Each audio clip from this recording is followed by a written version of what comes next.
My name is Arman Becks. Arman Becks. Yeah. Are you excited about this? Yeah, I mean, it's different. I've given my testimony several times on different occasions at choir outings. And I guess I can start off by saying I'm a preacher's kid. You know, I grew up in a very strict upbringing. A lot of people always say, you know, preacher's kids are the worst. And up until I was about 16, I was very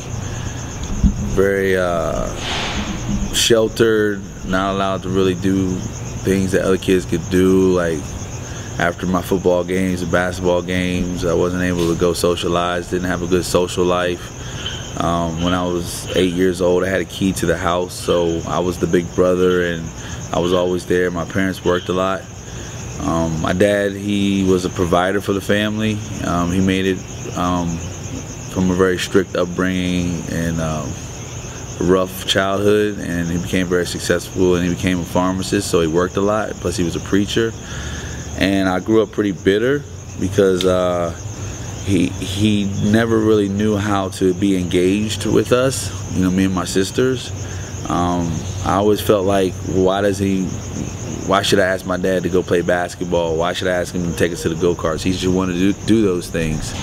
And so the enemy used those type of thoughts to make me feel unwelcomed, unloved, and for the most part, that's just how I felt. And I was rejected by my peers because I was biracial. So, you know, I had a lot of issues all the way across the board, and, you know, not being accepted by my in-laws. And, you know, because my mother's from Ethiopia, my father's from America, and there's a cultural difference. So I was trying to find out what was my identity in life. So being stuck in that whole world of not being accepted kind of like caused me to turn to skipping school, and first started smoking pot. And I got caught up in the rave scene because that's where I felt like the most loved, and I felt like everybody was different and everybody just gelled. And I became interested in LSD, was my favorite drug of choice. And things were pretty good, I could manage it, hallucinogens. And then I found PCP. PCP was a better drug for me because it was like acid, but it got me there quicker, you know. And what ended up happening was after 2 years of using PCP and LSD and marijuana and partying, being a functional addict, the summer before I went to college, strangely enough, I got accepted to college because I was functional. My best friend had committed a murder, and by listening to gangster rap, and he started to take on this image of what he was listening to about killing people, and the group he was listening to ended up talking about basically they were a satanic rap group, gangster rap. Who was it? A satanic rap. Do you know who it was? Yeah. Will I get in trouble? I don't know if this is going to be posted. I don't want, you know.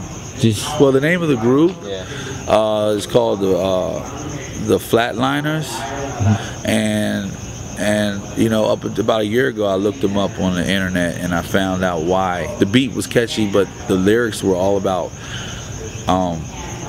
taking people to hell and killing drug dealers for their money and that forth. It was a satanic message. And my friend, after 2 years, he was a good guy, you know, but this music started to infiltrate his mind, and then he started to talk about he got a gun, and he said, hey, look, I'm God. If I could take your life, I'm God.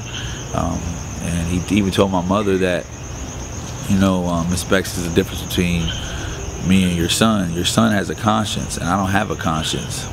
And, you know, at the time, I was in denial because he wasn't always this way, you know.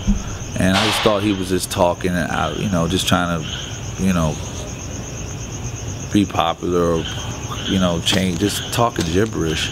Well, he ended up killing 2 innocent people one night while they were camping out. And I wasn't with him that night, thank the Lord, because 2 of my friends were, and they got caught up because just by being there, witnessing it.